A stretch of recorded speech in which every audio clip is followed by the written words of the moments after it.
The truth about sleep apnea: symptoms, causes, and treatments.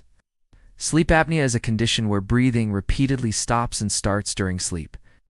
Most people don't realize that they have it because many of its symptoms go unnoticed. In this video, we're going to discuss the truth about sleep apnea. It's estimated that more than 1 billion people worldwide have some form of sleep apnea, making it one of the most common sleep disorders worldwide.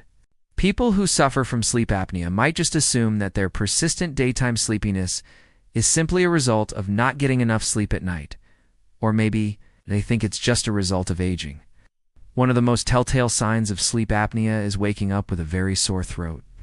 You see, when you breathe through your mouth while you're sleeping, you deprive your body of the natural ability to humidify, filter, and warm the air that you breathe in. As a result, when you wake up in the morning, you may find that your throat is very dry and sore. As a result, they may make gasping or choking sounds as they try to get air back into their lungs. If you hear someone making these sounds while they're sleeping, they may be experiencing sleep apnea. Some people may only experience 1 or 2 symptoms, while others may experience all of them. There are several factors that can increase your risk of developing sleep apnea. These factors include obesity, large tonsils, nasal congestion, aging, genetics, large tongue, or a receding jaw. Many of my patients are overweight and obese and are very self-conscious about it. Dental appliances are custom-made mouth guards that fit over the teeth to keep the airway open during sleep. Surgery is generally considered to be a last resort, but it may be necessary if other treatments are not effective.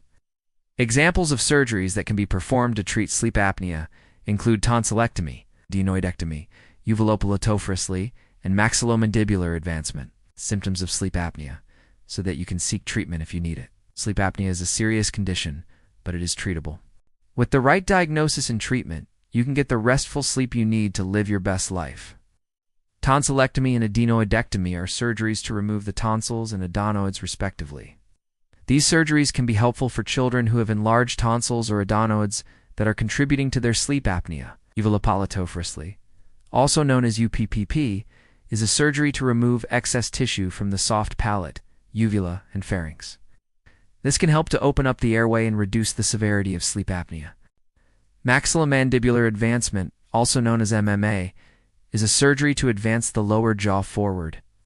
This can help to create more space in the upper airway and improve breathing during sleep. They're generally less expensive and more convenient to use than CPAP machines, but they may not be suitable for everyone. Some people may find them to be uncomfortable, or they may not be as effective at treating sleep apnea as CPAP machines. They often worry that the reason why they have sleep apnea is because they're overweight. Well, the truth is that being overweight or obese is a major risk factor for sleep apnea, but it's not the only one. Losing weight, if you're overweight or obese, quitting smoking, and avoiding alcohol before bed can all help to reduce the severity of sleep apnea. This dryness and soreness is actually inflammation of your throat from all that dry air that you were breathing at night. For example, having large tonsils or adenoids can cause a narrowing of the upper airway, which can lead to obstructive sleep apnea. And remember, you're not alone in this. There are resources available to help you every step of the way. Thanks for watching. Similarly, nasal congestion from allergies or a deviated septum can make it difficult to breathe through your nose, which can also contribute to obstructive sleep apnea. Aging can also play a role in the development of sleep apnea. As we age, our muscles can become weaker, including the muscles that keep our airways open. This can make it more likely that we will develop sleep apnea as we get older. Genetics can also play a role in the development of sleep apnea. If you have a family history of the condition, you may be at increased risk of developing it yourself. Finally, having a large tongue or a receding jaw can also make it more likely that you will develop sleep apnea. This is because a large tongue or a receding jaw can narrow the upper airway, making it more likely that you will stop breathing during sleep. If this sounds like something that you deal with on a regular basis, this could be a sign of sleep apnea. After all, these are very common beliefs, and they do have some truth to them. The good news is that there are several effective treatments available for sleep apnea. The most common treatment for sleep apnea is a device called a CPAP machine. CPAP stands for Continuous Positive Airway Pressure. A CPAP machine is a device that provides a steady stream of air pressure to keep the airway open during sleep. CPAP machines are considered to be the gold standard in the treatment of sleep apnea. However, many people find them to be uncomfortable or inconvenient to use. People with sleep apnea often wake up multiple times per night without realizing it.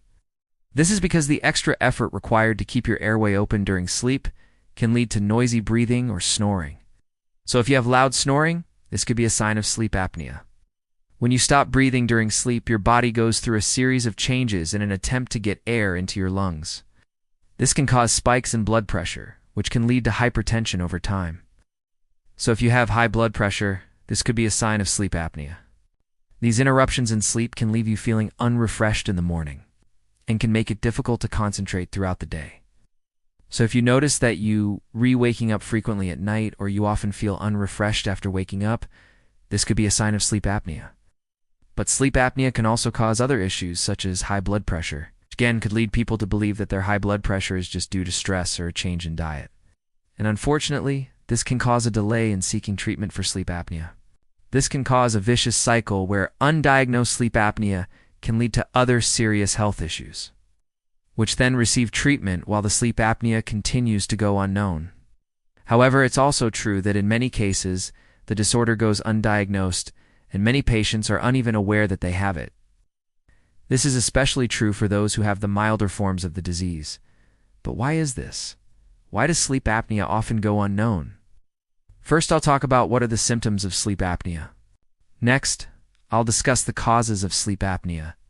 And finally, I'll cover the available treatments for sleep apnea. So stay tuned. Others might be aware that they are not sleeping well, but may not associate their poor quality sleep with obstructive sleep apnea. Regardless of how well or how poorly a person thinks they sleep, however, the condition can still exist and cause other health problems. I am an ENT surgeon who specializes in treating sleep apnea. So first off, what are the signs and symptoms of sleep apnea? Well, in many cases, while sleep apnea can sometimes go unknown for years, there are some signs and symptoms that can indicate whether or not you might have the condition. Another sign of sleep apnea is waking up frequently at night. Another symptom of sleep apnea is loud snoring.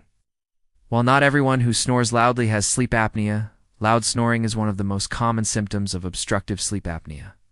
Another symptom of sleep apnea is gasping or choking at night. People with sleep apnea stop breathing repeatedly during sleep.